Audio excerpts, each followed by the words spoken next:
أعوذ بالله من الشيطان الرجيم بسم الله الرحمن الرحيم ألا إن أولياء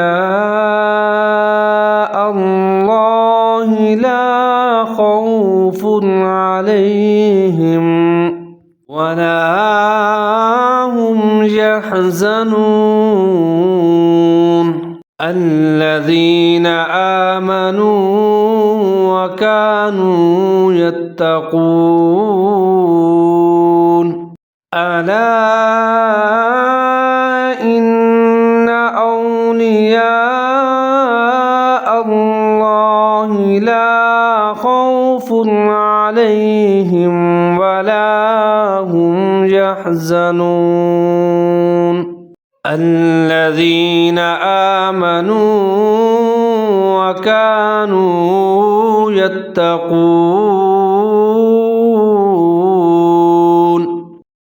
لهم البشرى في الحياة الدنيا وفي الآخرة لا تبديل لكلمات الله ذلك هو الفوز العظيم لهم البشرى في الحياة الدنيا وفي الآخرة لا تبديل لكلمات الله ذلك هو الفوز العظيम।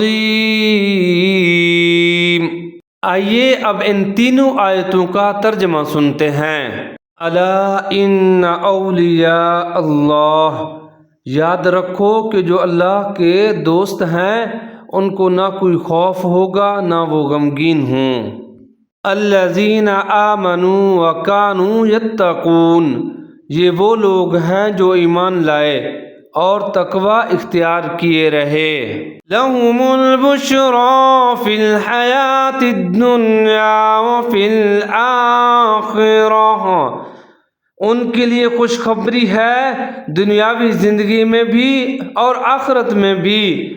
ला तब्दील लिकलिमातिल्लाह, अल्लाह की बातों में कोई तब्दीली नहीं होती। ज़ालिका हुवल फौज़ुल अज़ीम, यही ज़बरदस्त कामयाबी है।